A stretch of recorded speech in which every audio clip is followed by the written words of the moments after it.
నమస్కారం అండి. హిందూ ధర్మ ఛానల్ ప్రేక్షక మహాశయులందరికీ కూడా ఈ గణపతి సచ్చిదానంద స్వామీజీ యొక్క భక్త బృందంతో ఈరోజు సంపూర్ణ భగవద్గీత పారాయణం మీరు వీక్షిస్తారు. హిందూ ధర్మం ఛానల్ ప్రేక్షక మహాశయులకు నమస్కారాలు. శ్రీ గణేశాయ నమః, శ్రీ సరస్వత్యై నమః, శ్రీపాదవల్లభ నరసింహ సరస్వతి శ్రీ గురు దత్తాత్రేయాయ నమః. దత్తాత్రేయ సమారంభాం నృసింహాదిక మధ్యమాం సచ్చిదానంద పర్యంతాం వందే గురు పరంపరాం. గణపతి గురుమేకం సచ్చిదానంద రూపం విబుధ నివహ సేవ్యం యోగ మార్గాధిరూఢం శరణముపగతానాం ఆర్తి సంఘాద్రివజ్రం మమ హృదయ నివాసం భక్తి నమ్రో నమామి. శ్రీ గణపతి సచ్చిదానంద సద్గురుభ్యో నమః. అథ గీతాధ్యాన శ్లోకాః. ఓం పార్థాయ ప్రతిబోధితాం భగవతా నారాయణేన స్వయం వ్యాసేన గ్రథితాం పురాణమునినా మధ్యే మహాభారతం అద్వైతామృతవర్షిణీం భగవతీం అష్టాదశాధ్యాయినీం అంబ త్వామనుసందధామి భగవద్గీతే భవద్వేషిణీం. నమోస్తుతే వ్యాస విశాల బుద్ధే ఫుల్లారవిందాయత పత్ర నేత్ర येन त्वया भारत तैलपूर्णः प्रज्वालितो ज्ञानमयः प्रदीपः प्रपन्न पारिजाताय स्तोत्रवेत्रैकपाणये ज्ञानमुद्राय कृष्णाय गीतामृतदुहे नमः. वसुदेवसुतं देवं कंसचाणूरमर्दनं देवकी परमानन्दं कृष्णं वन्दे जगद्गुरुम्. ॐ श्रीकृष्णाय परमात्मने नमः. श्रीमद्भगवद्गीता अथ प्रथमोऽध्यायः. अर्जुन विषादयोगः. धृतराष्ट्र उवाच धर्मक्षेत्रे कुरुक्षेत्रे समवेतायुत्सवः मामकाः पाण्डवाश्चैव किमकुर्वत सञ्जय. संजय उवाच दृष्ट्वा तु पाण्डवानीकं व्यूढं दुर्योधनस्तदा आचार्यमुपसंगम्य राजा वचनमब्रवीत् पश्यैतां पाण्डुपुत्राणाम् आचार्यमहतीं च मूं व्यूढां द्रुपदपुत्रेण तव शिष्येण धीमता. अत्र शूरा महेश्वासाः भीमार्जुन समायुधि युयुधानो विराटश्च द्रुपदश्च महारथः धृष्टकेतुश्चेकितानः काशीराजश्च वीर्यवान् पुरुजित् कुन्तिभोजश्च शैब्यश्च नरपुङ्गवः युधामन्युश्च विक्रान्तः उत्तमौजाश्च वीर्यवान् सौभद्रो द्रौपदेयाश्च सर्व एव महारथाः. अस्माकं तु विशिष्टाये तानि बोधद्विजोत्तमा. नायका मम सैन्यस्य संज्ञार्थं तान् ब्रवीमि ते. भवान् भीष्मश्च कर्णश्च कृपश्च समितिञ्जयः अश्वत्थामा विकर्णश्च सौमदत्तिस्तथैव च अन्ये च बहवः शूराः मदर्थे त्यक्तजीविताः नानाशस्त्रप्रहरणाः सर्वे युद्धविशारदाः अपर्याप्तं तदस्माकं बलं भीष्माभिरक्षितं पर्याप्तं त्विदमेतेषां बलं भीमाभिरक्षितम् अयनेषु च सर्वेषु यथा भागमवस्थिताः भीष्ममेवाभिरक्षन्तु भवन्तः सर्व एव हि तस्य सञ्जनयन् हर्षं कुरु वृद्धः पितामहः सिंहनादं विनद्योच्चैः शङ्खं दद्मौ प्रतापवान् ततः शङ्खाश्च भेर्यश्च पणवानकगोमुखाः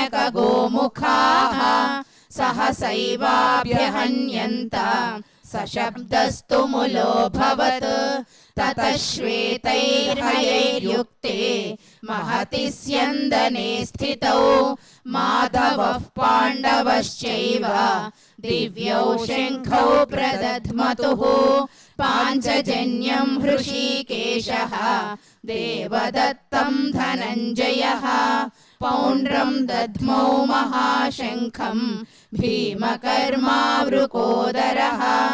अनन्तविजयं राजा कुन्तीपुत्रो युधिष्ठिरः नकुलः सहदेवश्च सुघोषमणिपुष्पकौ काश्यश्च परमेश्वासः शिखण्डी च महारथः धृष्टद्युम्नो विराटश्च सात्यकिश्च पराजितः द्रुपदो द्रौपदेयाश्च सर्वशः पृथिवीपते सौभद्रश्च महाबाहुः शङ्खान् दद्मुः पृथक् पृथक् सघोषोऽथार्तराष्ट्राणां हृदयानि व्यदारयत् नभश्च पृथिवीं चैव तुमुलो व्यनुनादयन् अथ व्यवस्थितान् दृष्ट्वा धार्तराष्ट्रान् कपिध्वजः प्रवृत्ते शस्त्रसम्पाते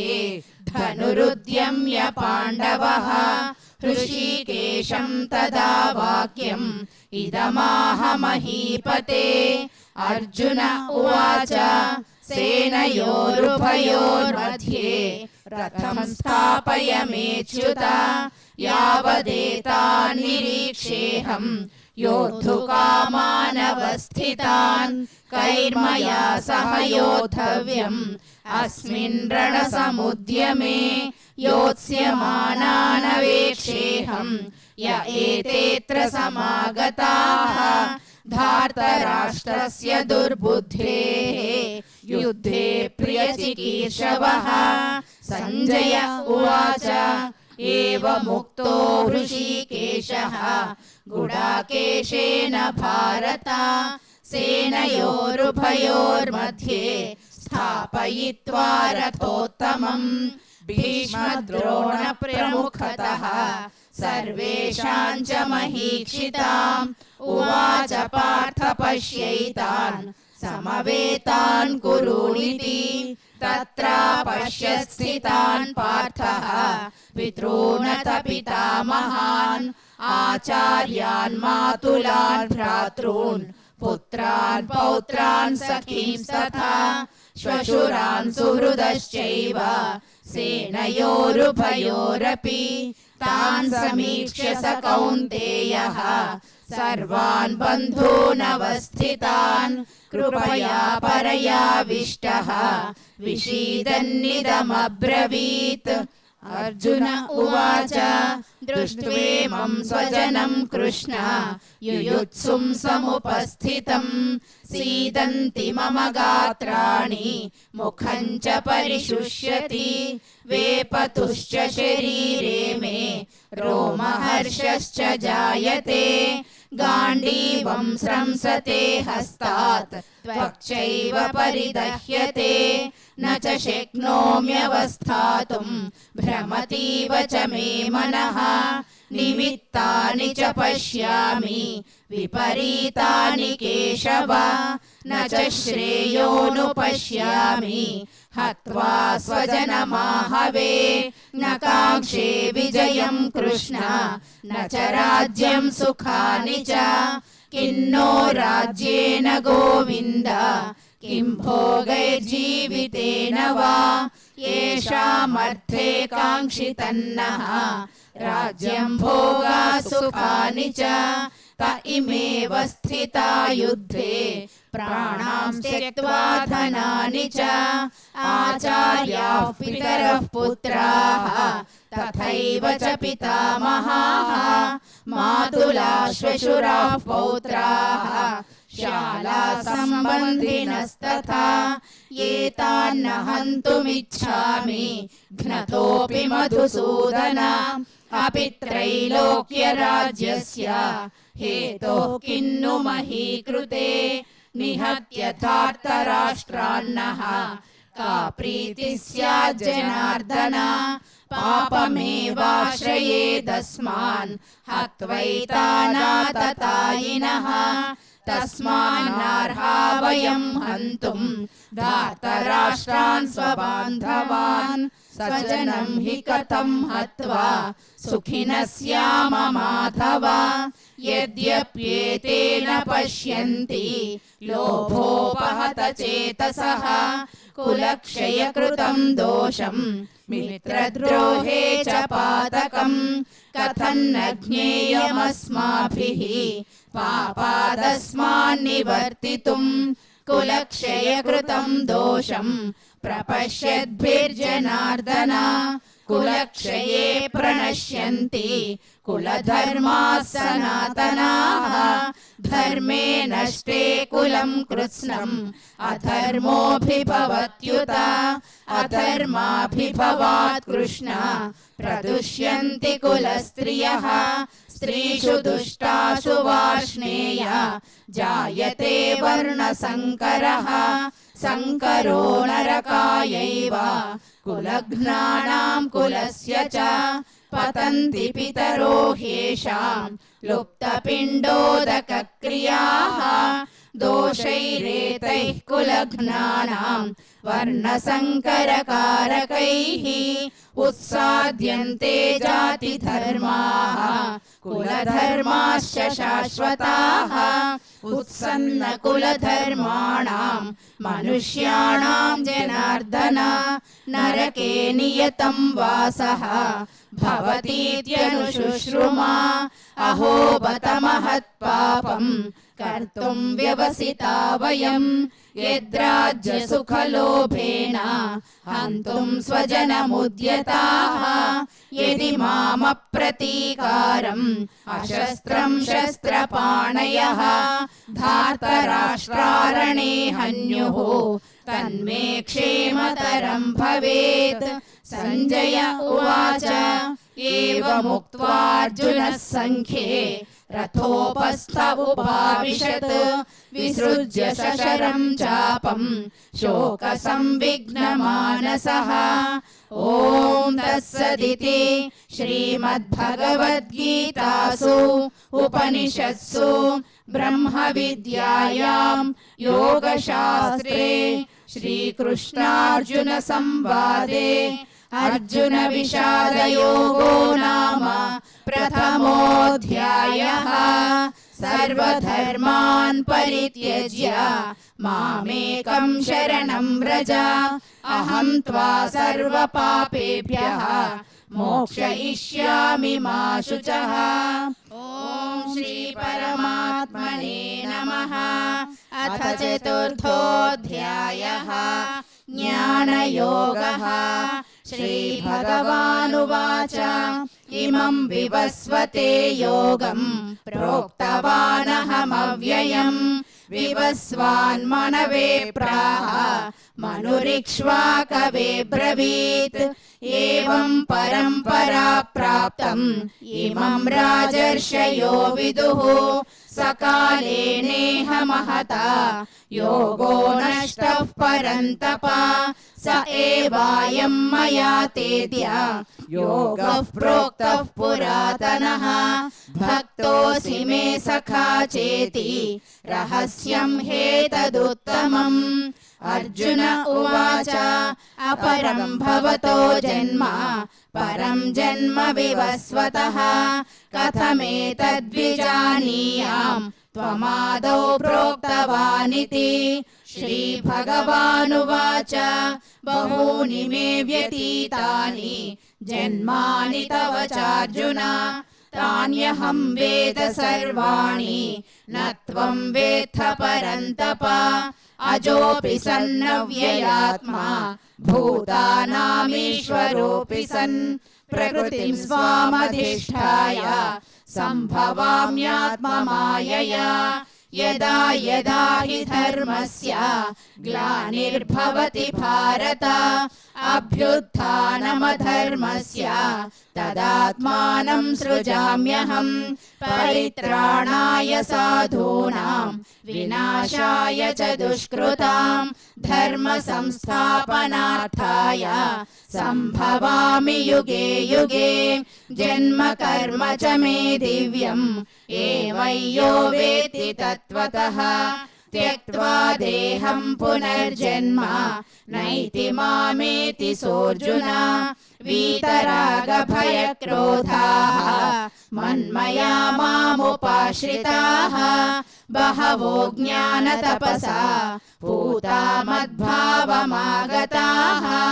ये यथा मां प्रपद्यन्ते तांस्तथैव भजाम्यहम् मम वर्त्मानुवर्तन्ते मनुष्याः पार्थ सर्वशः काङ्क्षन्तः कर्मणां सिद्धिं यजन्त इह देवताः क्षिप्रं हि मानुषे लोके सिद्धिर्भवति कर्मजा चातुर्वर्ण्यं मया सृष्टं गुणकर्म विभागशः तस्य कर्तारमपि मां विद्य कर्तारमव्ययम् न मां कर्माणि लिम्पन्ति न मे कर्मफले स्पृहा इति मां योऽभिजानाति कर्मभिर्न स बध्यते एवं ज्ञात्वा कृतं कर्म पूर्वैरपि मुमुक्षुभिः कुरु कर्मैव तस्मात् त्वं पूर्वैः पूर्वतरं कृतं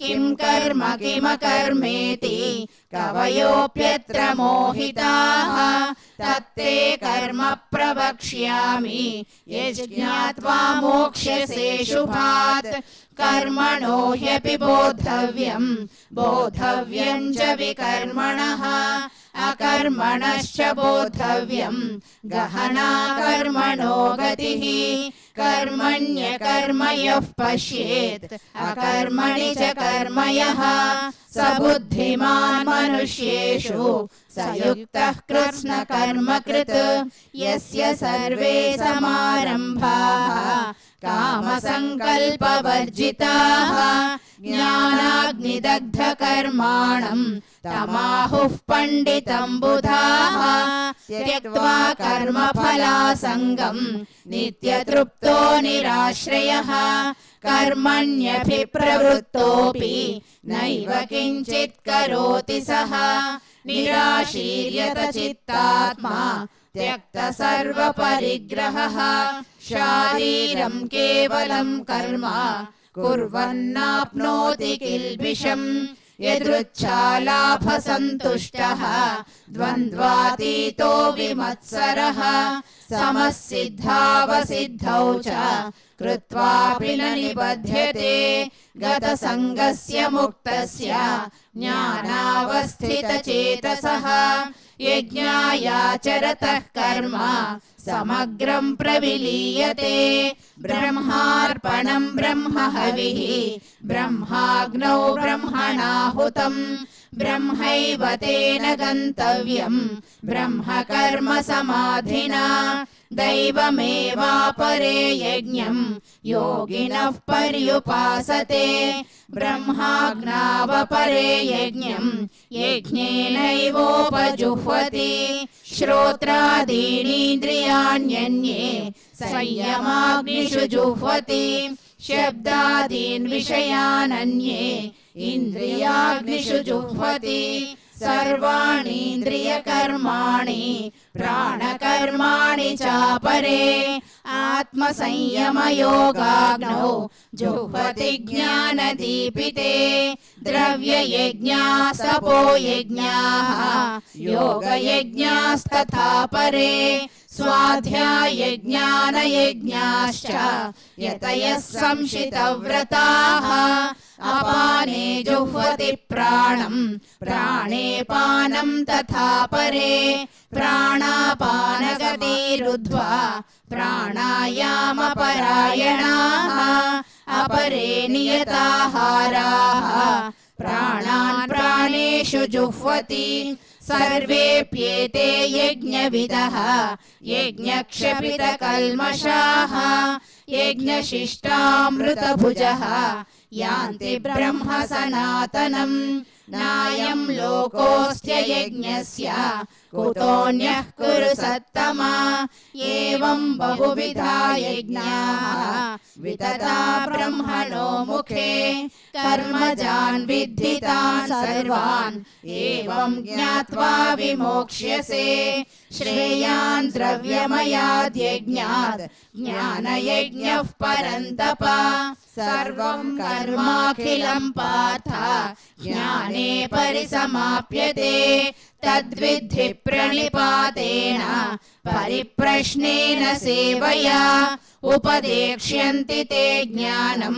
ज्ञानिनस्तत्त्वदर्शिनः यज्ञात्वा न पुनर्मोहम् एवं यास्यसि पाण्डव येन भूतान्यशेषेण द्रक्ष्यस्यात्मन्यथो मयि अपि चेदसि पापेभ्यः सर्वेभ्यः पापकृत्तमः सर्वं ज्ञानप्लवेनैव वृजिनं सन्तरिष्यसि यथैधांसि समिद्धोऽग्निः भस्मसात् कुरुतेऽर्जुन ज्ञानाग्निः सर्वकर्माणि भस्मसात् कुरुते तथा न हि ज्ञानेन सदृशं पवित्रमिह विद्यते तत्स्वयं योगसंसिद्धः कालेनात्मनि विन्दति श्रद्धावान् लभते ज्ञानं तत्परः संयतेन्द्रियः ज्ञानं लब्ध्वा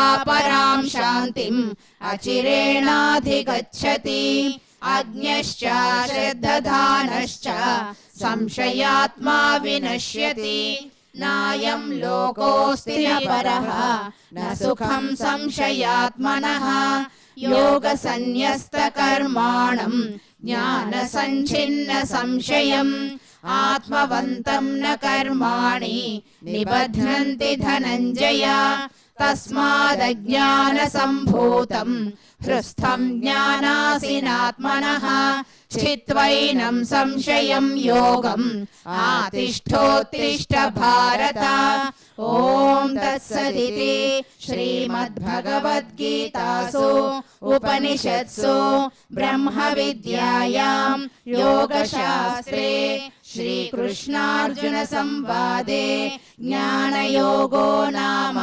चतुर्थोऽध्यायः सर्वधर्मान् परित्यज्य मामेकं शरणं व्रज अहं त्वा सर्वपापेभ्यः मोक्षयिष्यामि मा शुचः ॐ श्री परमात्मने नमः अथाष्टमोऽध्यायः अक्षरपरब्रह्मयोगः अर्जुन उवाच किं तद्ब्रह्म किमध्यात्मं किं कर्म पुरुषोत्तम अधिभूतं च किं प्रोक्तम् अधिदैवं किमुच्यते अधियज्ञः कथं कोत्र देहेऽस्मिन् मधुसूदन प्रयाणकाले च कथं ज्ञेयोऽसि नियतात्मभिः।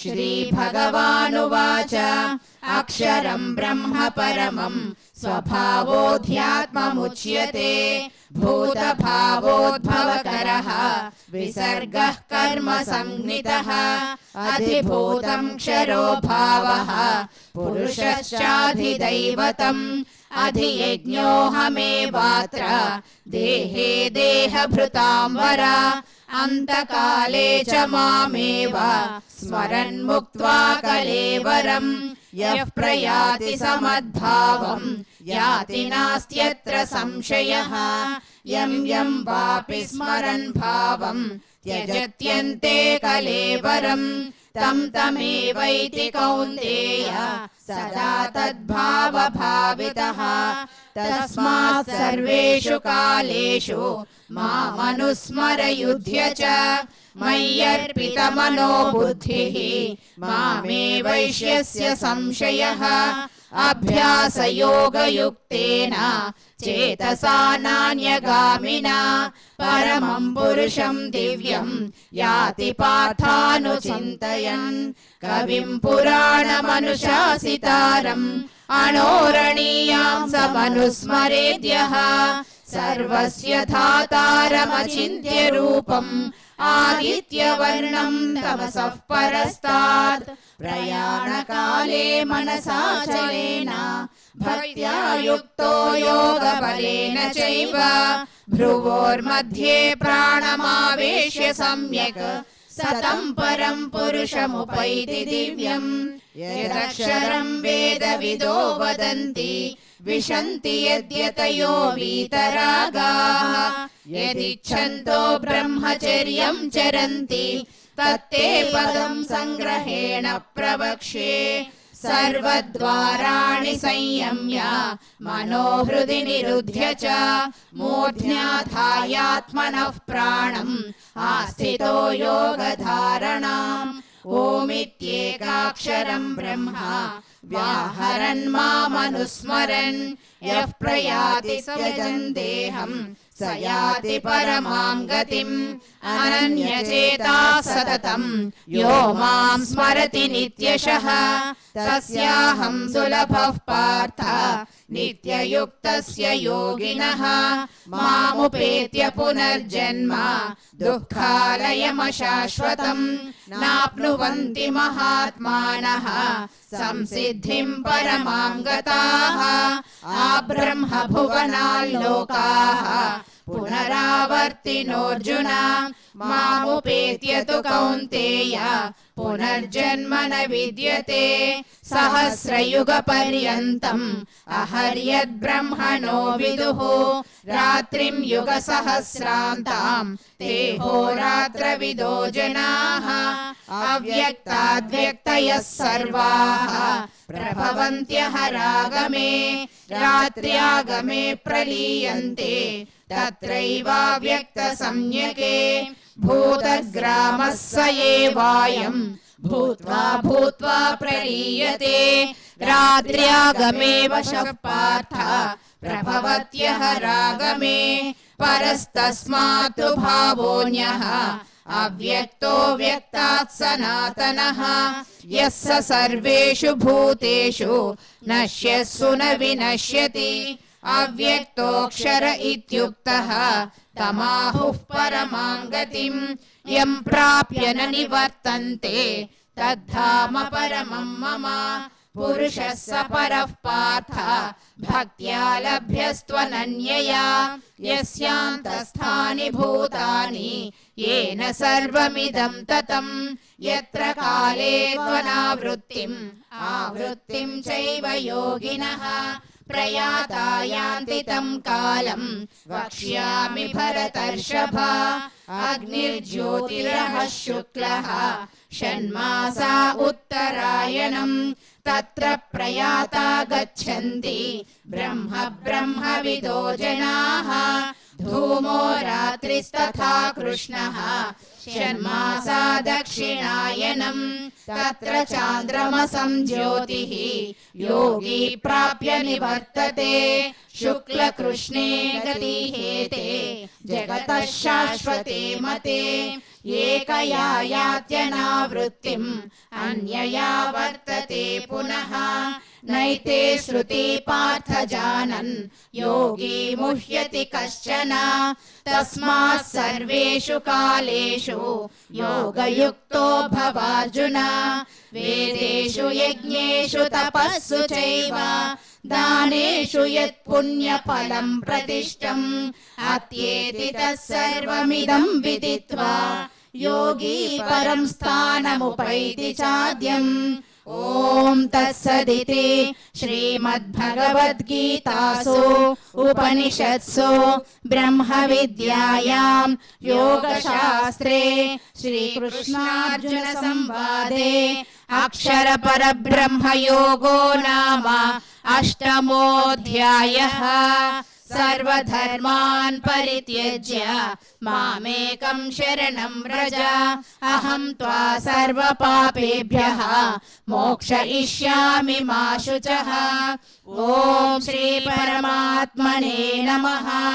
अथ दशमोऽध्यायः विभूतियोगः।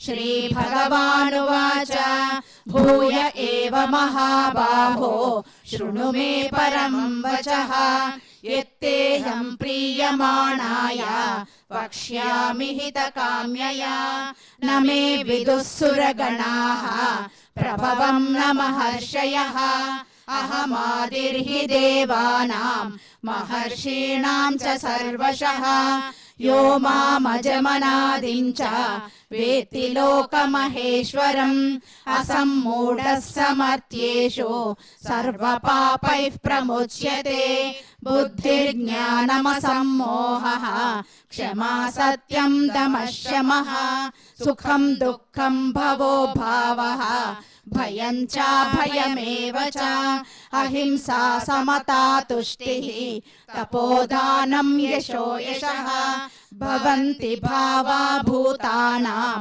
मत्त एव पृथग्विदाः महर्षयः सप्त पूर्वे चत्वारो मनवस्तथा मद्भावा मानसा जाताः येषां लोक इमाः प्रजाः एतां विभूतिं योगं च मम यो वेति तत्त्वतः सोऽविकम्पेन योगेन युज्यते नात्र संशयः अहं सर्वस्य प्रभवः मत्तः सर्वं प्रवर्तते इति मत्वा भजन्ते मां बुधा भावसमन्विताः मच्चित्ता मद्गतप्राणाः बोधयन्तः परस्परं कथयन्तश्च मां नित्यं तुष्यन्ति च रमन्ति च तेषां सततयुक्तानां भजतां प्रीतिपूर्वकं ददामि बुद्धियोगं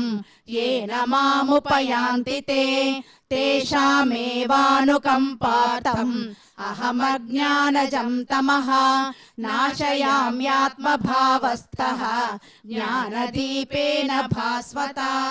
अर्जुन उवाच परं ब्रह्म परं धाम पवित्रं परमं भवान् पुरुषं शाश्वतं दिव्यम् आदिदेवमजं विभुम् आहुस्त्वामृषयः सर्वे देवर्षिर्नारदस्तथा हसितो देवलो व्यासः स्वयं चैव ब्रवीषि मे सर्वमेतदृतं मन्ये यन्मां वदसि केशव न हि ते भगवन् व्यक्तिं विदुर्देवानदानवाः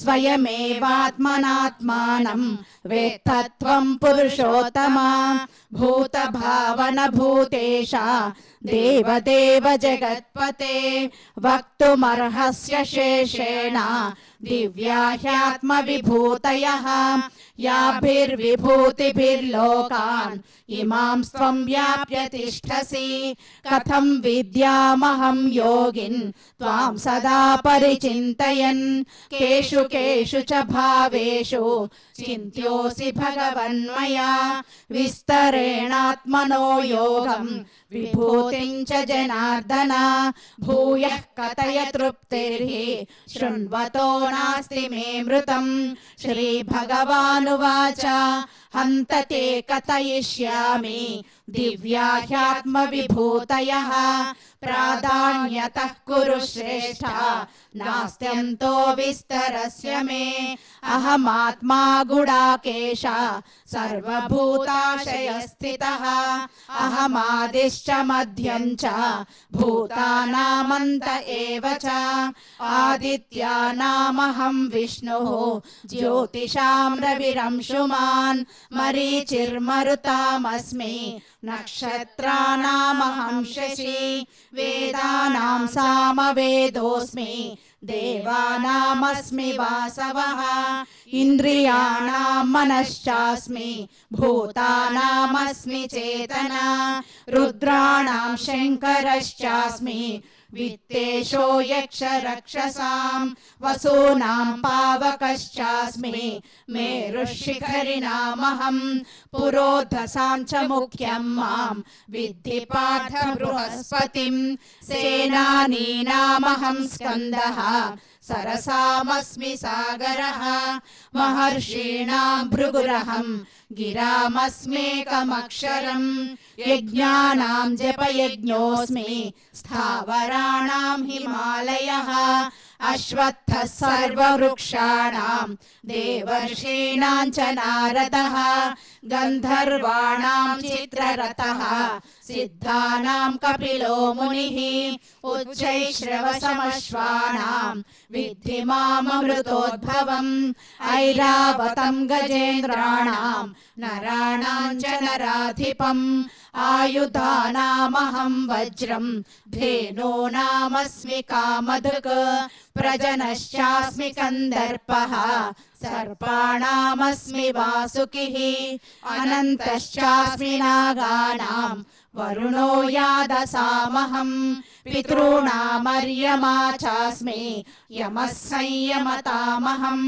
प्रह्लादश्चास्मि दैत्यानां कालः कलयतामहं मृगाणां च मृगेन्द्रोऽहं वैनतेयश्च पक्षिणां पवनः पवतामस्मि रामः शस्त्रभृतामहं झषाणां मकरश्चास्मि स्रोतसामस्मि जाह्नवी सर्गाणामादिरन्तश्च मध्यं चैवाहमर्जुन अध्यात्मविद्या विद्यानां वादः प्रवदतामहम् अक्षराणामकारोऽस्मि द्वन्द्वः सामासिकस्य च अहमेवाक्षयः कालः धाताहं विश्वतो मुखः मृत्युः सर्वहरश्चाहम् उद्भवश्च भविष्यताम् कीर्तिश्रीर्वाक्च नारीणां स्मृतिर्मेधा धृतिः क्षमा बृहत्साम तथा साम्नां गायत्री छन्दसामहं मासानां मार्गशीर्षोऽहं ऋतूनां कुसुमाकरः द्यूतं छलयतामस्मि तेजस्तेजस्विनामहं जयोऽस्मि व्यवसायोऽस्मि सत्वं सत्त्ववतामहं वृष्णीनां वासुदेवोऽस्मि पाण्डवानां धनञ्जयः मुनीनामप्यहं व्यासः कवीनामुशना कविः दण्डो दमयतामस्मि नीतिरस्मि जिगीषतां मौनं चैवास्मि गुह्यानां ज्ञानं ज्ञानवतामहं यच्चापि सर्वभूतानां बीजं तदहमर्जुन न तदस्ति विना यत् स्यात् मया भूतं चराचरं नान्तोऽस्ति मम दिव्यानां विभूतीनां परन्तप एष तु देशतः प्रोक्तः विभूतेर्विस्तरो मया यद्यद् विभूतिमत्सत्त्वं श्रीमदूर्जितमेव वा तत्तदेवावगच्छत्वं मम तेजोंशसम्भवम् अथवा बहुनैतेन किं ज्ञातेन तवार्जुन विष्टभ्याहमिदं कृष्णम् एकांशेन स्थितो जगत्। ॐ तत्सदिति श्रीमद्भगवद्गीतासु उपनिषत्सु ब्रह्मविद्यायां योगशास्त्रे श्रीकृष्णार्जुनसंवादे विभूतियोगो नाम दशमोऽध्यायः। सर्वधर्मान् परित्यज्य मामेकं शरणं व्रज अहं त्वा सर्वपापेभ्यः मोक्षयिष्यामि मा शुचः। ॐ श्री परमात्मने नमः। अथ एकादशोऽध्यायः विश्वरूप संदर्शन योगः।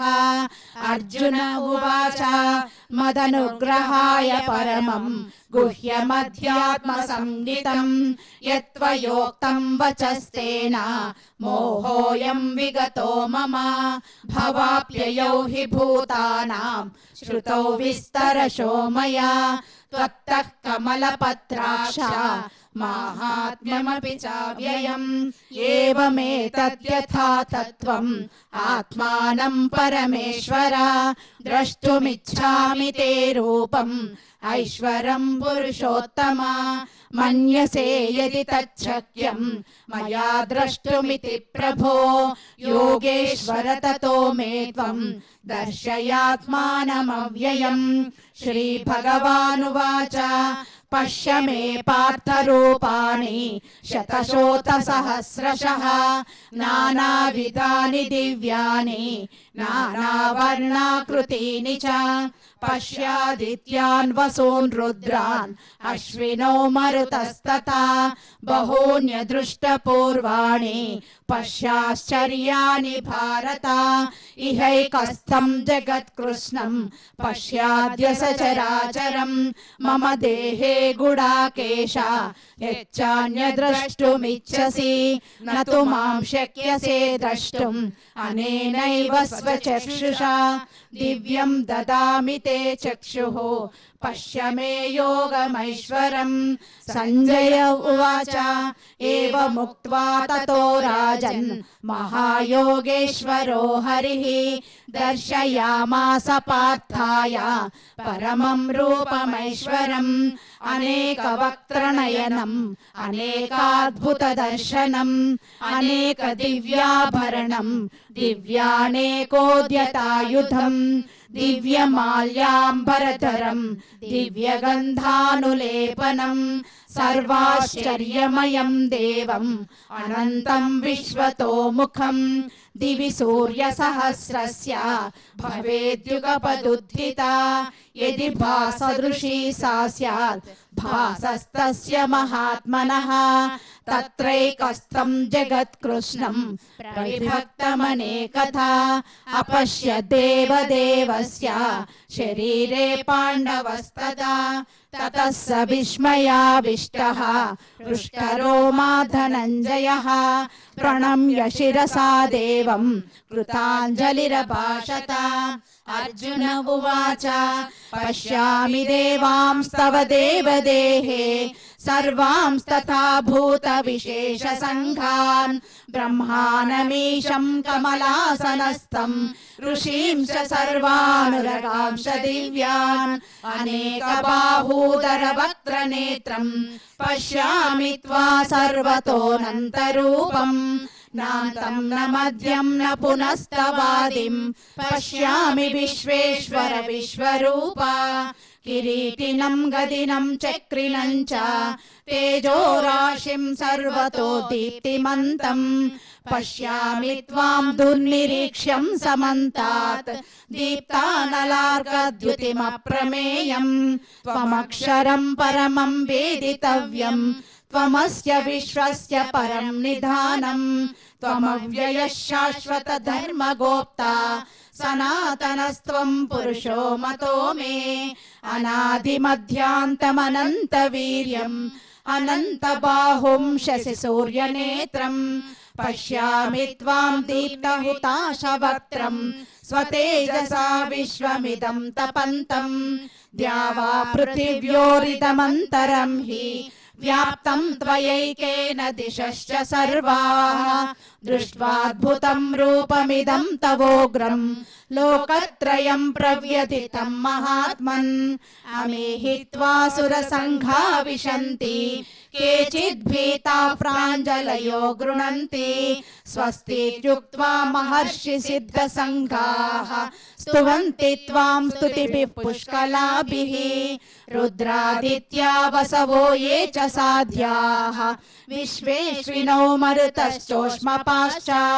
गन्धर्वयक्षासुरसिद्धसङ्घाः वीक्षन्ते त्वां विस्मिताश्चैव सर्वे रूपं महत्ते बहुवक्त्रनेत्रं महाबाहो बहुबाहुरुपादं बहूदरं बहुदंष्ट्राकरालं दृष्ट्वा लोकाः प्रव्यथितास्तथाहं नभस्पृशं दीप्तमनेकवर्णं व्यात्ताननं दीप्तविशालनेत्रं दृष्ट्वा हि त्वां प्रव्यथितान्तरात्मा धृतिं न विन्दामि शमं च विष्णो दंष्ट्राकरालानि च ते मुखानि दृष्ट्वैव कालानलसन्निभानि दिशो न जाने न लभे च शर्मा प्रसीद देवेश जगन्निवास अमी च त्वां धृतराष्ट्रस्य पुत्राः सर्वे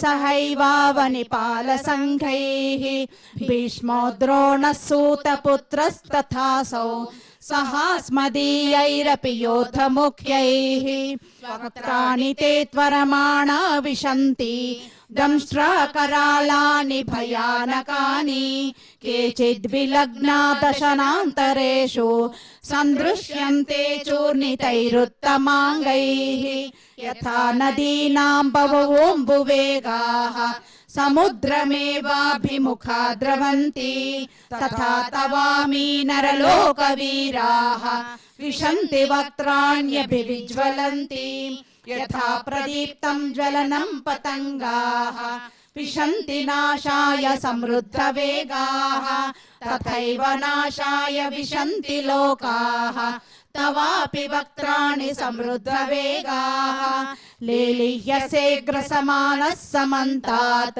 लोकान् समग्रान् वदने ज्वलद्भिः तेजोभिरापूर्य जगः समग्रं भासस्तवोग्राः प्रतपन्ति विष्णो आख्याहि मे को भवानुग्ररूपः नमोऽस्तु ते देववर प्रसीद विज्ञातुमिच्छामि भवन्तमाद्यं न हि प्रजानामि तव प्रवृत्तिं श्रीभगवानुवाच कालोऽस्मि लोकक्षेकृत् प्रवृद्धः लोकान् समाहर्तुमिह प्रवृत्तः ऋते पीत्वा न भविष्यन्ति सर्वे एव स्थिताः प्रत्यनीकेषु योधाः तस्मात् त्वमुत्तिष्ठ यशो लभस्व जित्वा शत्रून् भुङ्क्ष्व राज्यं समृद्धं मयैवैते निहताः पूर्वमेव निमित्तमात्रं भव सव्यसाचिन् द्रोणं च भीष्मं च जयद्रथं च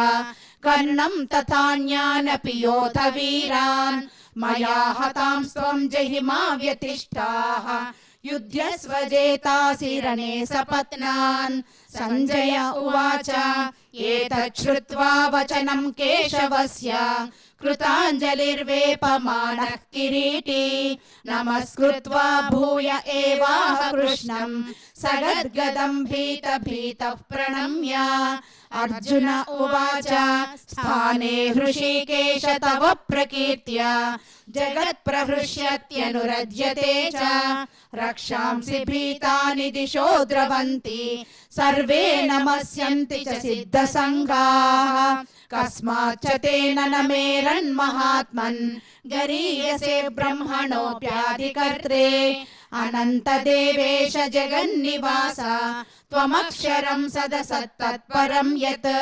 त्वमादिदेवः पुरुषः पुराणः त्वमस्य विश्वस्य परं निधानं वेत्तासि वेद्यं च परं च धाम त्वया ततं विश्वमनन्तरूप वायुर्यमोऽग्निर्वरुणः शशाङ्कः प्रजापतिस्त्वं प्रपितामहश्च नमो नमस्तेऽस्तु सहस्रकृत्वः पुनश्च भूयोऽपि नमो नमस्ते नमः पुरस्तात् तथ पृष्ठतस्ते नमोऽस्तु ते सर्वत एव सर्वा अनन्तवीर्यामितविक्रमस्त्वं सर्वं समाप्नोषि ततोऽसि सर्वः सखेति मत्वा प्रसभं यदुक्तं हे कृष्ण ये यादव हे सखेति अजानता महिमानं तवेदं मया प्रमादात् प्रणयेन वापि यच्चापहासार्थमसत्कृतोऽसि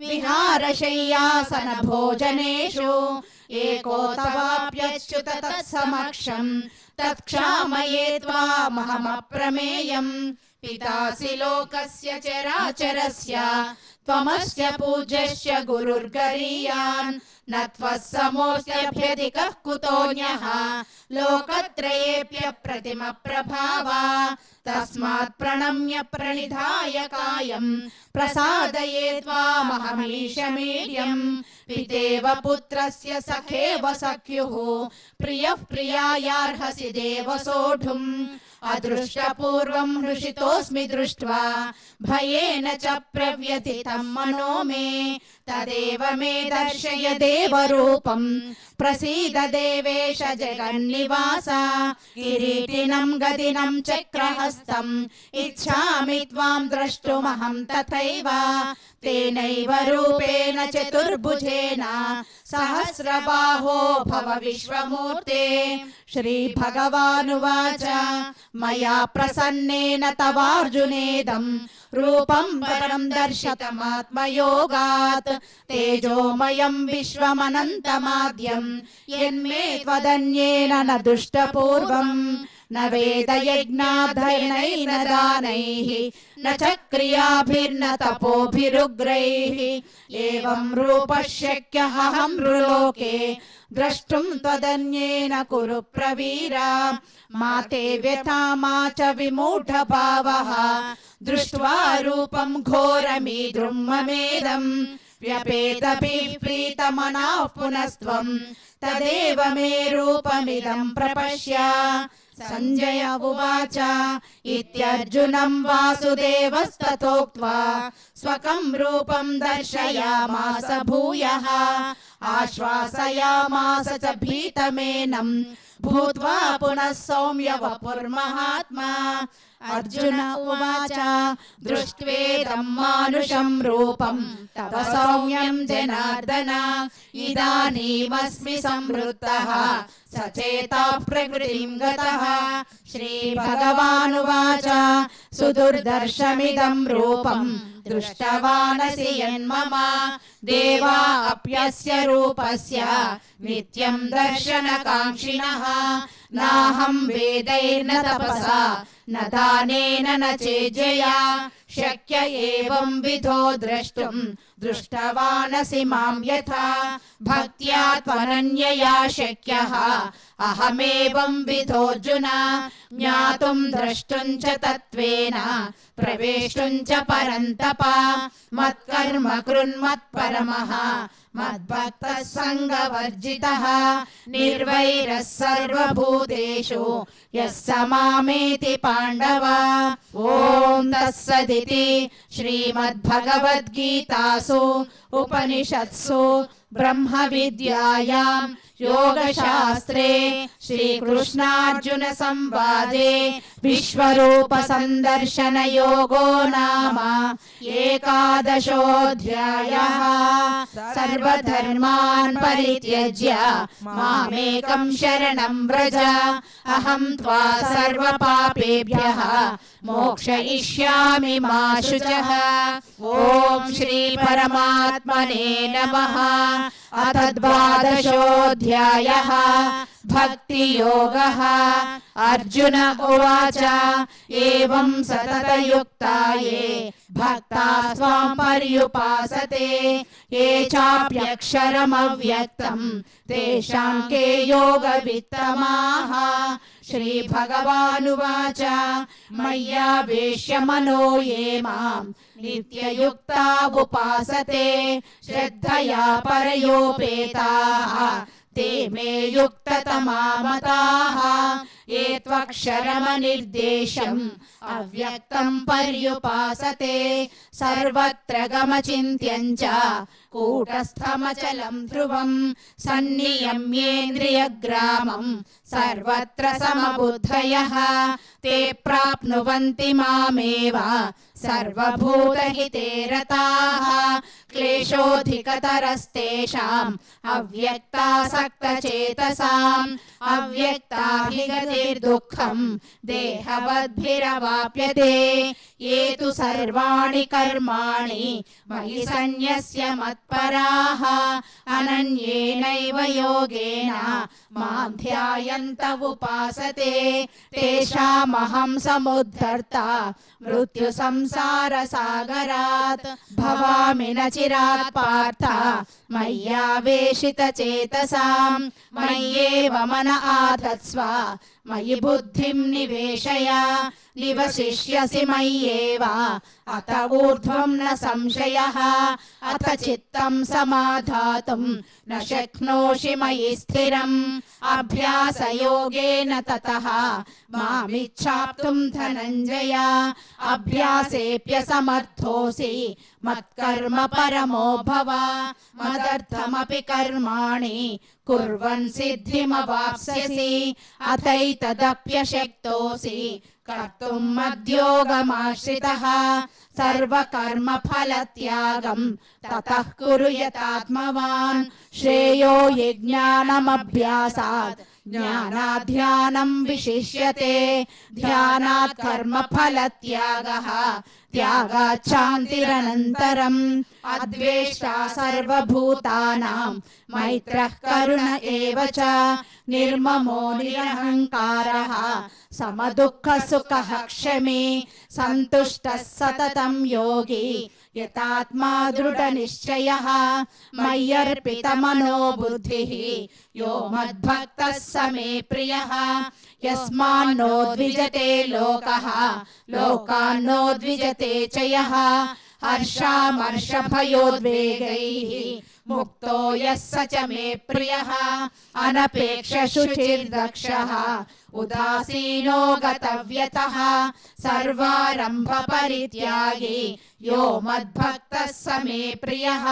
यो न हृष्यति न द्वेष्टि न शोचति न काङ्क्षति शुभाशुभपरित्यागी भक्तिमान् यः स मे प्रियः।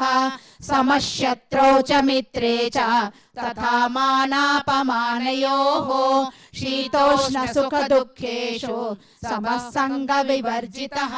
तुल्यनिन्दास्तुतिर्मौनी सन्तुष्टो येन केनचित् अनिकेतस्थिरमतिः भक्तिमान् मे प्रियो नरः।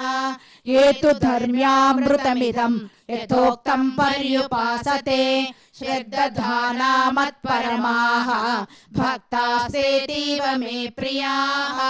ॐ तत्सदिति श्रीमद्भगवद्गीतासु उपनिषत्सु ब्रह्मविद्यायां योगशास्त्रे श्रीकृष्णार्जुन संवादे भक्तियोगो नाम द्वादशोऽध्यायः।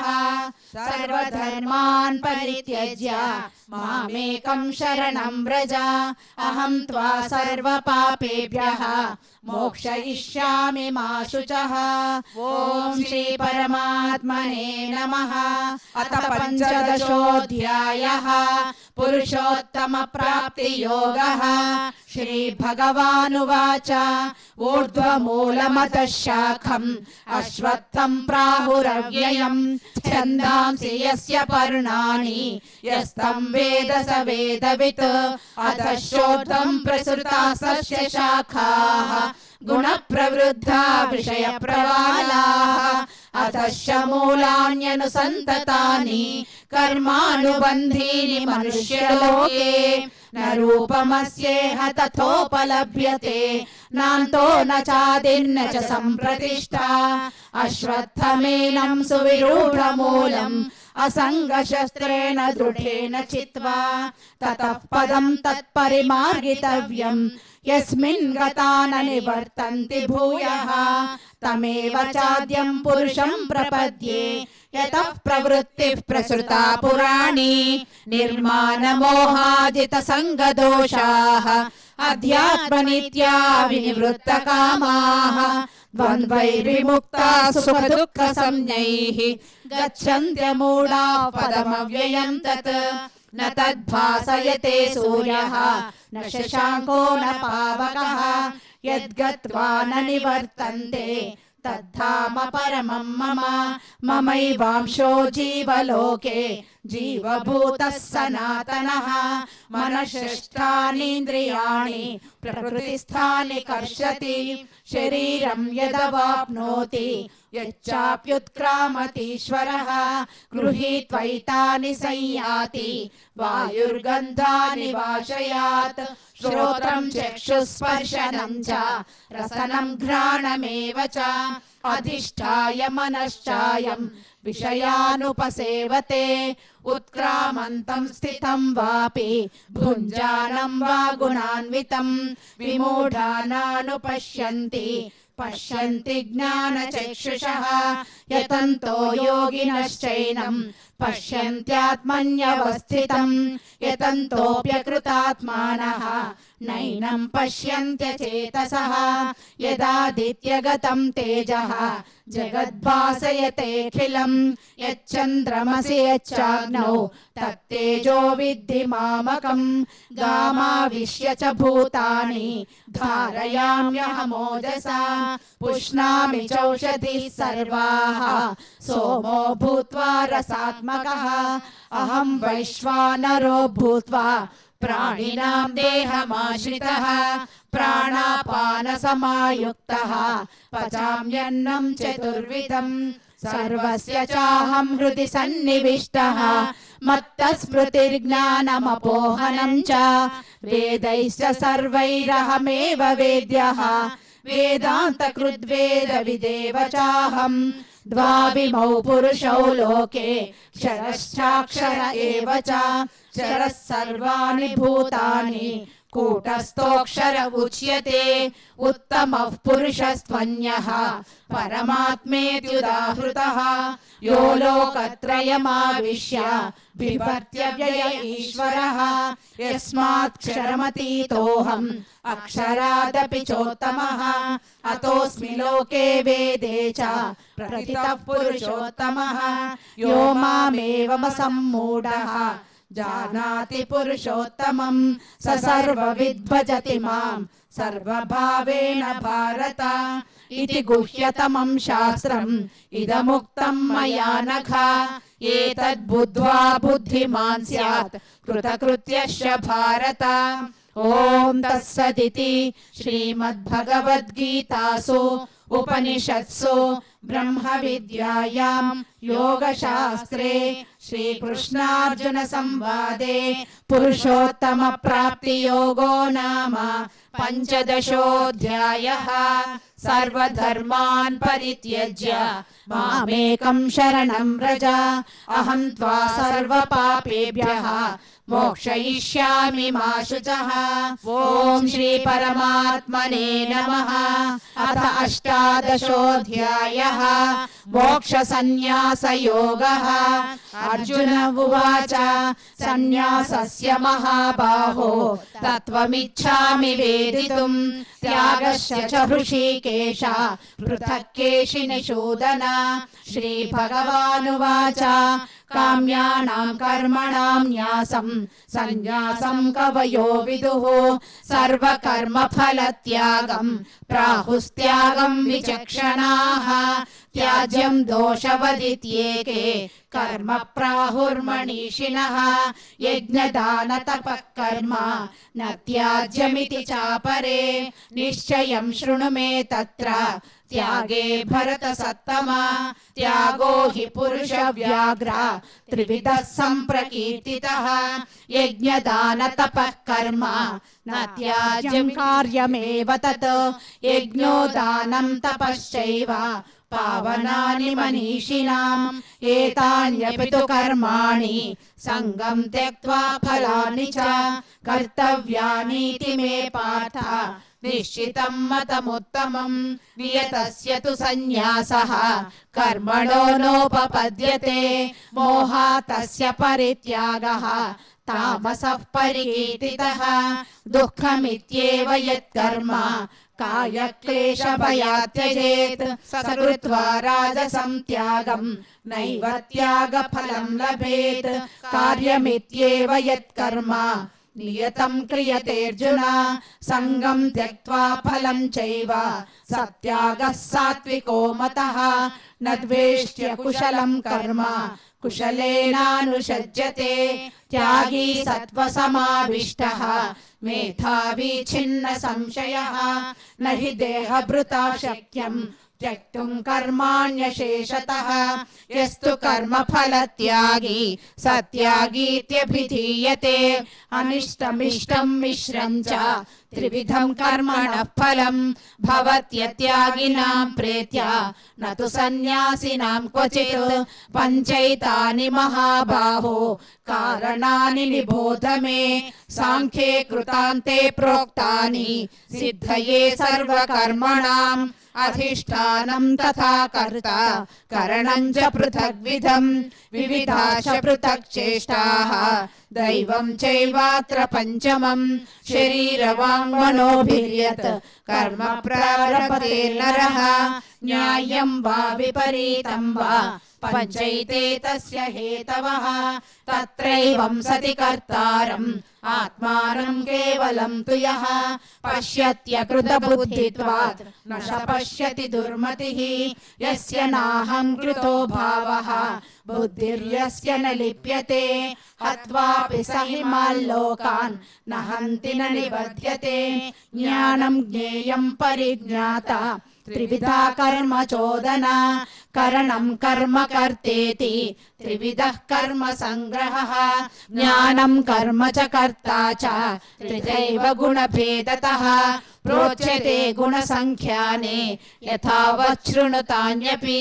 सर्वभूतेषु येनैकं भावमव्ययमीक्षते अविभक्तं विभक्तेषु तज्ज्ञानं विद्धि सात्विकं। पृथक्त्वेन तु यज्ज्ञानं नानाभावान् पृथग्विधान् वेत्ति सर्वेषु भूतेषु तज्ज्ञानं विद्धि राजसं। यत्तु कृत्स्नवते कस्मिन् कार्ये सक्तमहैतुकम् अतत्त्वार्थवदल्पं च तत्तामसमुदाहृतं। नियतं सङ्गरहितं अरागद्वेषतः कृतम् अपलप्रेप्सुना कर्म यत्तत् सात्विकमुच्यते। यत्तु कामेप्सुना कर्म साहंकारेण वा पुनः क्रियते बहुलायासं तद्राजसमुदाहृतम्। अनुबन्धं क्षयं हिंसाम् अनपेक्ष च पौरुषं मोहादारभ्यते कर्म यत्तत्तामसमुच्यते। मुक्तसङ्गो नहं वादी धृत्युत्साहसमन्वितः सिद्ध्यसिद्ध्यो निर्विकारः कर्ता सात्विक उच्यते।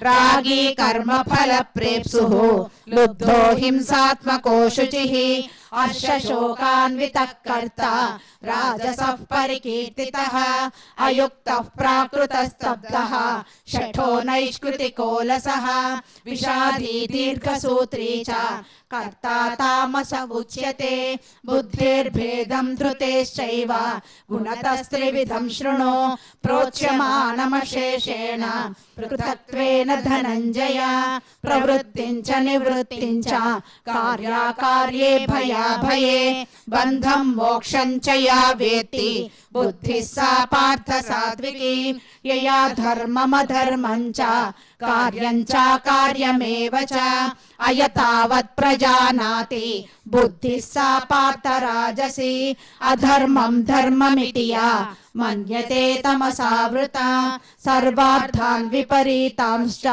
बुद्धिः सा पार्थ तामसी धृत्या यया धारयते मनः प्राणेन्द्रियक्रियाः योगेनाव्यभिचारिण्या धृतिः सा पार्थ सात्विकी यया तु धर्मकामार्थान् धृत्या धारयते अर्जुन प्रसंगेन फलाकांक्षी धृतिः सा पार्थ राजसी यया स्वप्नं भयं शोकं विषादं मदमेव च न विमुञ्चति दुर्मेधाः धृतिः सा तामसी मता सुखं त्विदानीं त्रिविधं शृणु मे भरतर्षभ अभ्यासाद्रमते यत्र दुःखाञ्चञ्चरि गच्छति यत्तदग्रे विषमिव परिणामे मृतोपमं तत्सुखं सात्विकं प्रोक्तम् आत्मबुद्धिप्रसादजं विषयेन्द्रियसंयोगात् यत्तदग्रे मृतोपमं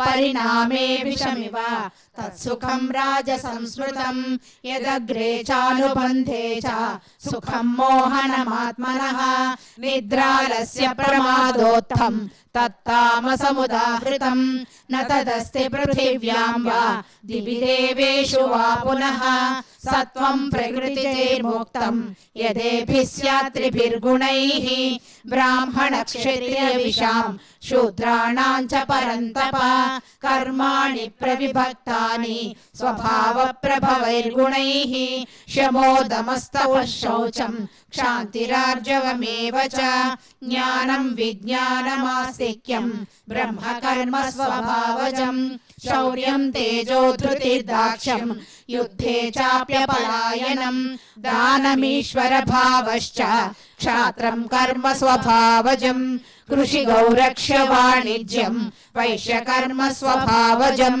परिचर्यात्मकं कर्म शूद्रस्यापि स्वभावजं स्वे स्वे कर्मण्यभिरतः संसिद्धिं लभते नरः स्वकर्मनिरतः सिद्धिं यथा विन्दति तच्छृणु यतः प्रवृत्तिर्भूतानां येन सर्वमिदं ततं स्वकर्मणा तमभ्यर्च्य सिद्धिं विन्दति मानवः श्रेयान् स्वधर्मो विघ्नः परधर्मा स्वनुष्ठितात् स्वभावनियतं कर्म कुर्वन्नाप्नोति किल्बिषम् सहजं कर्म कौन्तेय सदोषमपि न त्यजेत् सर्वारम्भा हि दोषेण धूमेनाग्निरिवावृताः असक्तबुद्धिः सर्वत्र जितात्मा विगतस्पृहः नैष्कर्म्य सिद्धिं परमां सन्न्यासेनाधिगच्छति सिद्धिं प्राप्तो यथा ब्रह्म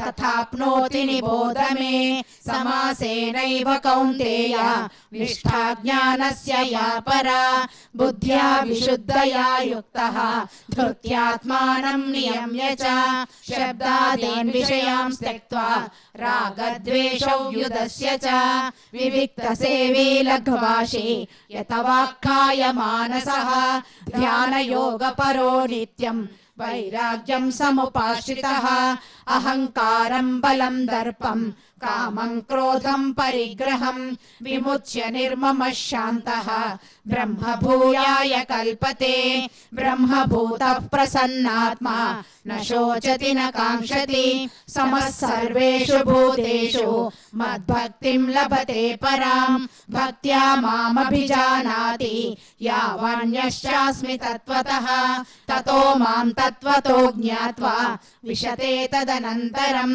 सर्वकर्माण्यपि सदा कुर्वाणो मद्व्यपाश्रयः मत्प्रसादादवाप्नोति शाश्वतं पदमव्ययम् चेतसा सर्वकर्माणि मयि सन्न्यस्य मत्परः बुद्धियोगमुपाश्रित्य मच्चित्तः सततं भव मच्चित्तः सर्वदुर्गाणि मत्प्रसादात् तरिष्यसि अत चेत्त्वमहङ्कारात् न श्रोष्यसि विनङ्क्ष्यसि यदहङ्कारमाश्रित्य न योत्स्य इति मन्यसे मिथ्यैष व्यवसायस्ते प्रकृतिं त्वां नियोक्ष्यति स्वभावजेन कौन्तेय निबद्धस्वेन कर्मणा कर्तुं नेच्छसि यन्मोहात् करिष्यस्य वशोऽपि तत् ईश्वरः सर्वभूतानां हृद्देशेऽर्जुन तिष्ठति भ्रामयन् सर्वभूतानि यन्त्रारूढानि मायया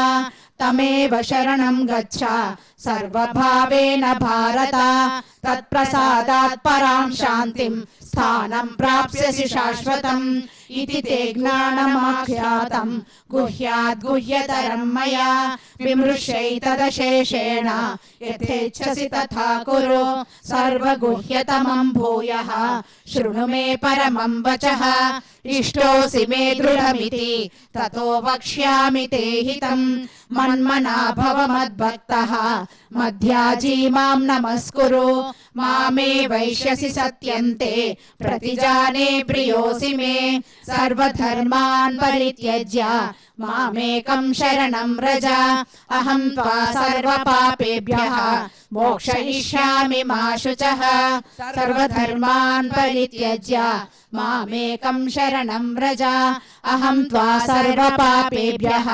मोक्षयिष्यामि मा शुचः सर्वधर्मान् परित्यज्य मामेकं शरणं व्रज अहं त्वा सर्वपापेभ्यः मोक्षयिष्यामि मा शुचः इदं ते न तपस्काय न भक्ताय कदाचन न च शुश्रूषवे वाच्यं न च मां योऽभ्यसूयति य इमं परमं गुह्यं मद्भक्तेष्वभिधास्यति भक्तिं मयि परां कृत्वा मामेवैष्यत्य संशयः न च तस्मान् मनुष्येषु कश्चिन्मे प्रियकृत्तमः भविता न च मे तस्मात् अन्यः प्रियतरो भुवि अध्येष्यते च य इमं धर्मं संवादमावयोः ज्ञानयज्ञेन तेनाहम् इष्टस्यामिति मे मतिः श्रद्धावाननसूयश्च शृणुयादपि यो नरः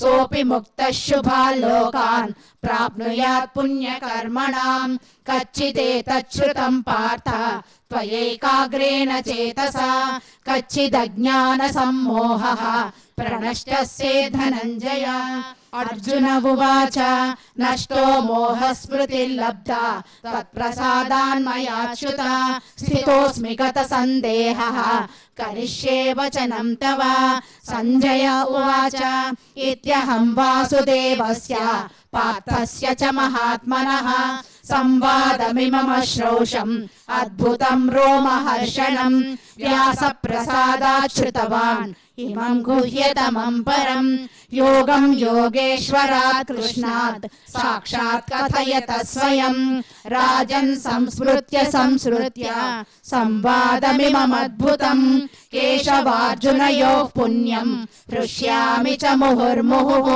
तच्च संस्मृत्य रूपमद्यद्भुतं हरेः विस्मयो मे महान् राजन् हृष्यामि च पुनः पुनः यत्र योगेश्वरः कृष्णः यत्र पार्थो धनुर्धरः तत्र श्रीर्विजयो भूतिः ध्रुवा नीतिर्मतिर्मम यत्र योगेश्वरः कृष्णः यत्र पार्थो धनुर्धरः तत्र श्रीर्विजयो भूतिः ध्रुवा नीतिर्मतिर्मम यत्र योगेश्वरः कृष्णः यत्र पार्थो धनुर्धरः तत्र श्रीर्विजयो भूतिः ध्रुवा नीतिर्मतिर्मम ॐ तत्सदिति श्रीमन्महाभारते शतसाहस्रिकायां संहितायां वैयास मासिक्यां श्रीमद्भीष्मपर्वणि श्रीमद्भगवद्गीतासु उपनिषत्सु ब्रह्मविद्यायां योगशास्त्रे श्रीकृष्णार्जुनसंवादे मोक्षसंन्यासयोगो नाम अष्टादशोऽध्यायः। सर्वधर्मान् परित्यज्य मामेकं शरणं व्रज अहं त्वा सर्वपापेभ्यः मोक्षयिष्यामि मा शुचः। श्रीगीतामहात्म्यं वाचा भगवन् परमेशान भक्तिरव्यभिचारिणी प्रारब्धं बुध्यमानस्य कथं भवति हे प्रभो। श्रीविष्णुरुवाच प्रारब्धं बुध्यमानो हि गीताभ्यासरतः सदा समुक्तः स सुखी लोके कर्मणा नोपलिप्यते। महापापादिपापानि गीताध्यानं करोति चेत् क्वचित् स्पर्शन्न कुर्वन्ति नलिनीदलमम्भुवत्। गीतायाः पुस्तकं यत्र यत्र पाठः प्रवर्तते तत्र सर्वाणि तीर्थानि प्रयागादीनि तत्र वै। सर्वे देवाश्च ऋषयः योगिनः पन्नगाश्रये गोपाला गोपिका वापि नारदोद्धव पार्षदैः। सूत उवाच माहात्म्यमेतद्गीतायाः मया प्रोक्तं सनातनं गीतान्ते च पठेदस्तु यदुक्तं तत्फलं लभेत्। इति श्रीवराहपुराणे श्रीगीतामाहात्म्यं सम्पूर्णम्। ॐ शान्ति शान्ति शान्तिः। శ్రీకృష్ణ స్వరూప శ్రీ గణపతి సచ్చిదానంద సద్గురు చరణారవిందార్పణమస్తు. సర్వం శ్రీకృష్ణార్పణమస్తు. ఈరోజు భగవద్గీత పారాయణ యజ్ఞం ఈ హిందూ ధర్మ ఛానల్లో వీక్షించినందుకు మా అందరి తరఫున స్వామీజీ తరఫు నుండి నమస్కారం.